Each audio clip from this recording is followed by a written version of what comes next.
Within this presentation, Geraldine and myself discussed some of the decisions that we had taken as a school and as a cluster in establishing the design process. We outlined the curriculum design process itself as we came up with our cluster continuum, and we also shared the impact that this process had had on our current teaching and learning within the school. I think it's really important to emphasise that this is one way and most definitely not the only way to go about this work. And as Dylan Williams said, everything works somewhere, nothing works everywhere.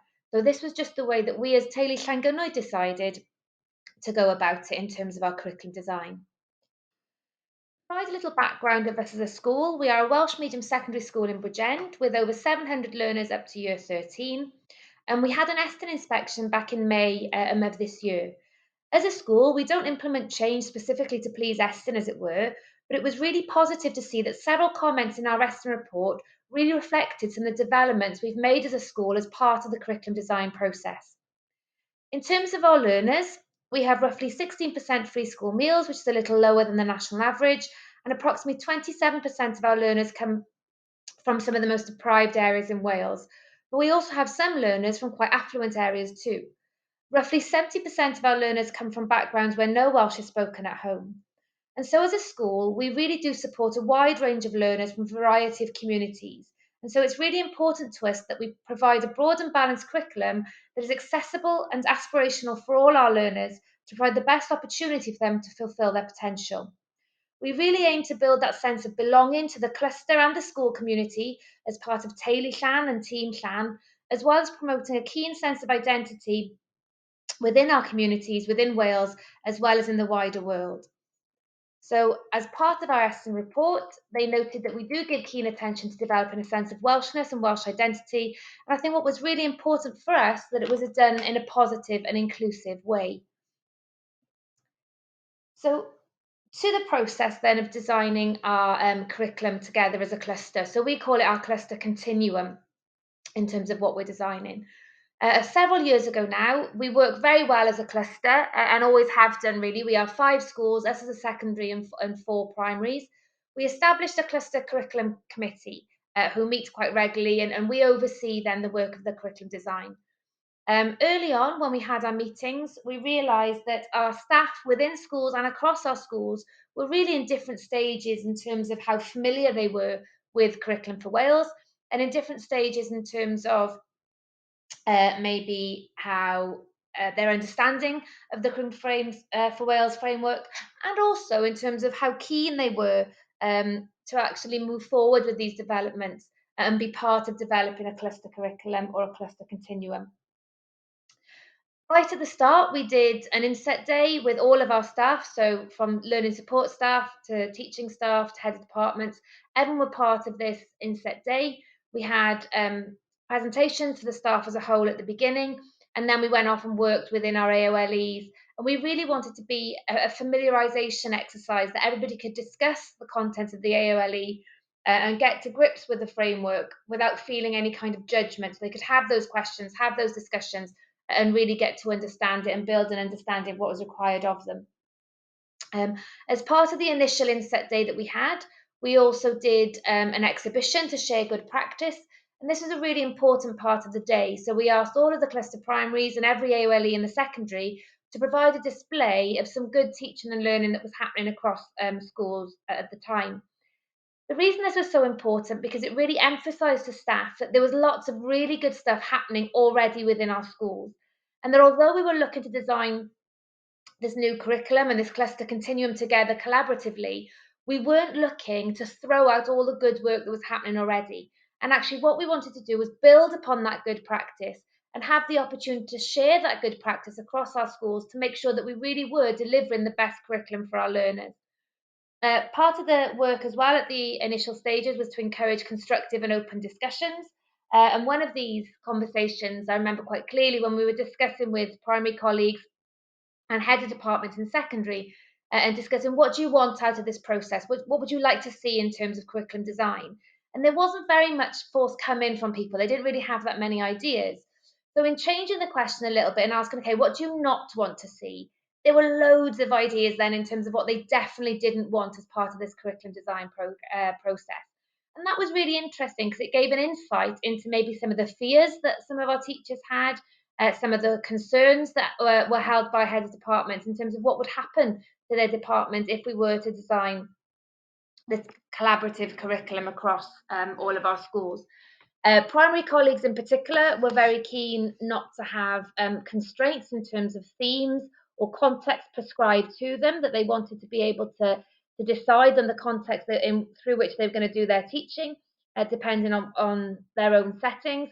And secondary colleagues felt quite strongly as well that they wanted the flexibility within the curriculum so that they could actually design their schemes of work to best suit the learners in front of them. So that gave us a starting point really in terms of where we were going to start the curriculum design process. Throughout the process, there's been a real consistent message in terms of curriculum, pedagogy, and assessment, and the idea that these three things are intertwined. So we never really can discuss curriculum without thinking about pedagogy. You can't really look at your pedagogy without thinking of the assessment. All three of them really do go well together. Now, you could have the best curriculum in the world, but if it's delivered poorly because of the teaching and learning, then it's not going to be an effective curriculum for the learners. Similarly, if you don't really understand what you're teaching, you can't really devise the most effective assessment for that to say, has the teaching been successful? Are the learners making progress? So we really need to understand the what's and the hows in order to get these three elements working together. And that's been something from the very start that we've said, when we look at curriculum design, we also have to look at teaching and learning. As we're looking at teaching and learning, we have to really incorporate that assessment as part of the design process. Trying to keep a consistent lens. So very early doors, we came up with our cluster vision, and this idea that we wanted to repeat and revisit this really quite often amongst staff. So this cluster vision is the first slide of any professional learning or any staff presentation that we now have within the school. And anything we do always relates to this cluster vision. So for example, if we're doing a session on teaching and learning, we might be looking at developing innovative leading practitioners who work together to develop the best possible pedagogy. If we're looking at promoting consistent expectations amongst our learners, we might be looking at promoting learning experience that develop healthy and enterprising learners and foster the necessary skills to allow confident individuals. So all of these things are always tied together.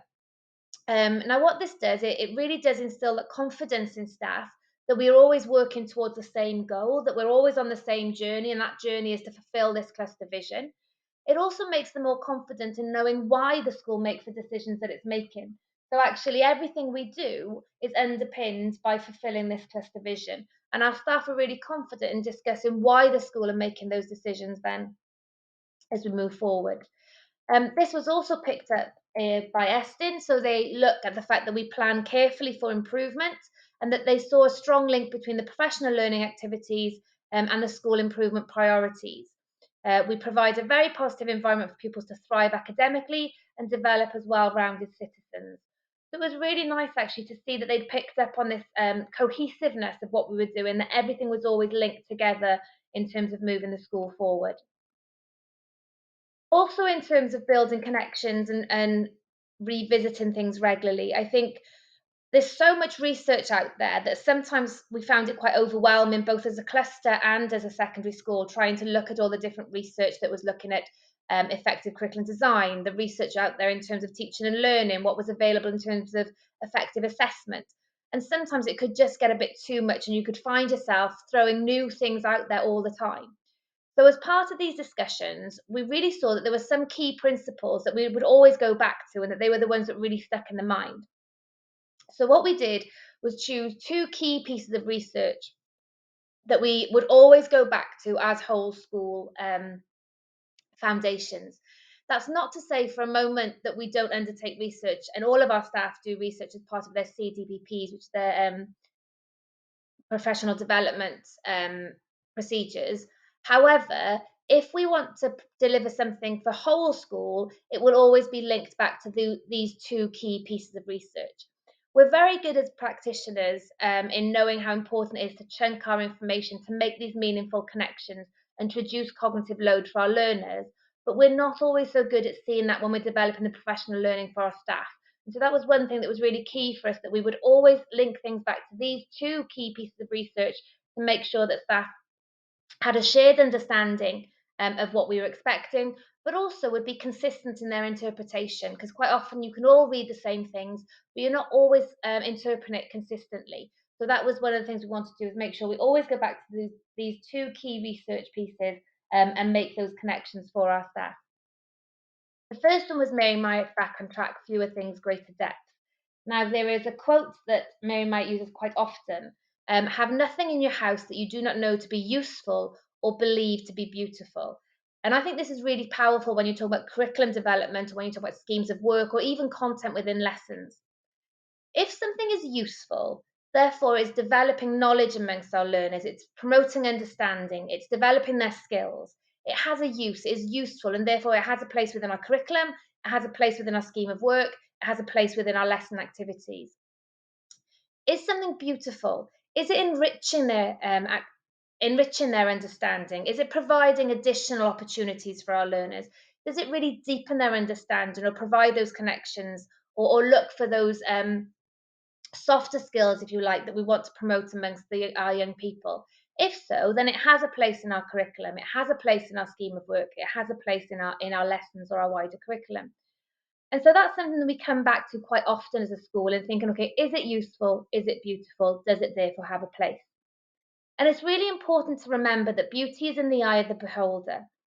So our staff, as Teulu Llangynwyd, our staff have the opportunity now to choose what is useful and what is beautiful. And we really have to empower our staff so that they can make the informed decisions about what is going to be included and why it's going to have its place within our cluster continuum.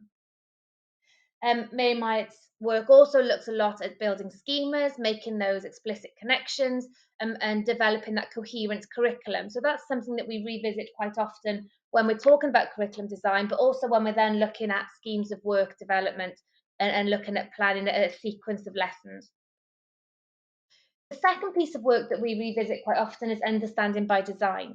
And I think it's really important to emphasise that as a school, we haven't really followed this programme, as it were. We don't use the pro formas, we don't use the planning templates. But it's the key principles that underline this programme is what we really think align well with what we have been developing and what we continue to develop as a school and as a cluster. So one of the quotes from this piece of work is, "It's your job to know where you want to end up. I don't think we make any apologies for that." And I think this is really, really important. We, as the teachers, are the specialists. We are the ones who know where our learners need to end up at the end of their academic journey. We know what skills, what knowledge, what understanding they need to have, what experiences they must have had opportunity to have prior to leaving us at the end of their academic journey. Now, pupil voice is important, all stakeholder voice will be important, obviously, and they might influence certain elements of that journey along the way. But it's us as the teachers who plan out that journey meticulously to ensure that all of our learners are going to have the best possible opportunity for success. Because there is so much research out there that says those learners that have the advantage of support at home, they have the opportunities possibly provided to them outside the school environment, will always succeed, regardless of the curriculum that we provide for them within the school. But those learners who don't have that support network, or possibly from more disadvantaged backgrounds, are dependent on us within the school to provide them with that opportunity, to provide them with the experiences needed to make sure that they do fulfill their potential. So when we're talking about knowing where the end goal is, that really is the foundation of what we're doing with our cluster continuum process. Because we know what the end goal is, we can then do this backward design and identify the individual milestones that we want to hit to make sure that those learners are making the correct progress across each of those AOLEs. We can also look at assessment within this. When we're looking at the milestones, how are we going to assess, one, that our curriculum is fit for purpose, that we are actually developing what we want to be developing amongst our young people, and that they are actually making the progress they should be making, or do we need to make some changes in terms of our schemes of work, in terms of our pedagogy, to make sure that they do make that progress that we want to see.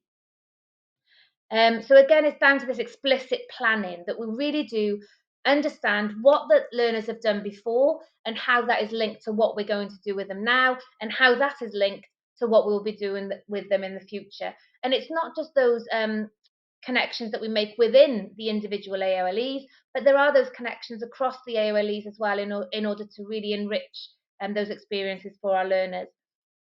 And again, something that came up in the Eston report, that the school provides a broad curriculum and ensures rich learning experiences for pupil across the range of ability. And that was really important to us, that anything we develop in terms of this cluster continuum, it really has to acknowledge that we will have a range of abilities in terms of our learners. It talks about staff planning the experiences skillfully to meet the needs and interests of pupils, and they ensure that tasks build on each other systematically. It talks about careful planning to introduce curriculum for Wales and ensure rich learning experiences for pupils by prioritising the quality of teaching in lessons. And I think that was really important, this idea that actually it is, as I say, the pedagogy and that teaching and learning has to remain a focus throughout this process. When we're talking about curriculum design, it's still that pedagogy that has that key focus at all times, so we know that we're delivering it in the most effective way. If there were misconceptions, we would really tackle them. So we wouldn't try and ignore them. We'd actually get to grips with having those professional dialogues to try and tackle those misconceptions. And there's two of the examples that we would do to promote professional dialogue here. So the first one was the forms quiz. This is an adaptation of a forms that was created by Central South in terms of curriculum design. So we had several questions, true false questions that we asked staff to complete in groups. And then the feedback from each of these questions is tailored so that it coincides with our developments within Llangynwyd. A second activity then was a card sort. So the three title cards were Curriculum for Wales Framework, Cluster Continuum, and School Curriculum or School Scheme of Work. And the idea behind this particular activity was to get staff to think, okay, what information would I expect to see in the framework that I find on Hub? What information would I expect to see in the cluster continuum? And what information do I expect to see then in my schemes of work or my school planning documentation? So back to the process. We had, as I mentioned, a cluster curriculum committee. We endeavour to meet every half term if possible, but definitely termly. They could be meetings through Teams, they could be meetings face to face. We do have a lot more face to face meetings than we do on Teams. The Teams ones tend to be just to clarify information, where the face to face ones where we want to really discuss what we're doing. And we have an overview of what's happening in terms of the curriculum design across all the AOLEs. We have committees for each of the AOLEs, and at the start of the process, they would meet very regularly. I'll explain why they're not doing so much now across each of the AOLEs. And then we provide regular feedback to head teachers in their meetings. So that happens every half term as well. So they have an idea of what we've been discussing as a curriculum subcommittee, and they know exactly what's going on. The transition plan is a key document for us as a cluster. It outlines, obviously, the general transition arrangements in terms of how many transition days, what will be the focus of those days, how the caddies are going to work together. But it also outlines our commitments and provides details of how we're going to build capacity in order to allow staff to meet and build this cluster continuum. But also now in the stage we're at currently, it provides the capacity of how we're going to provide opportunities for staff to develop and maintain a shared understanding of progress. And that's built into the transition plan to make sure that all of us as schools, as part of the cluster, are really on the same page and are willing to move this forward together.